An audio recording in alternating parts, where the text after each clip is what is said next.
বিসমিল্লাহির রহমানির রহিম। আজকে আবারও আপনাদের সামনে হাজির হলাম। আজকে ঠান্ডা অনেক কম আছে, তো আজকে আমাদেরকে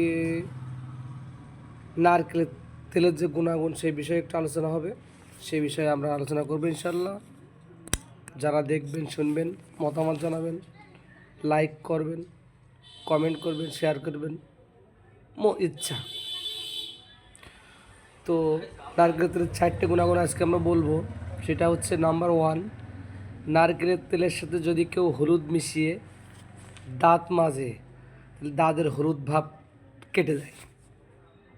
নাম্বার 2, নারকেলের তেলের সাথে যদি কেউ পেঁয়াজের রস মিশিয়ে, পেঁয়াজের রসের মতো যেটা আটা আটা চোখে লাগলে ঝাঁঝালো হয়, মাথায় দেয়, তাহলে চুল পড়া যাদের সমস্যা সেটা কমে যায়। নাম্বার 3, যাদের চোখের নিচে কালো দাগ আছে, অনেকেরই আছে, আমাদের সমাজে দেখা যায় প্রায় 50 উপরে এটা থাকে। এখন একটু কম আছে, মানুষ এখন আবার ওই যে নাইট ক্রিম ব্যবহার করে, তো এর কারণে যদি নারকেলের তেলের সাথে কেউ কফি মিশিয়ে চোখের নিচে দেয়, তাহলে তার চোখের নিচে কালো দাগটা দূর হয়ে যাবে।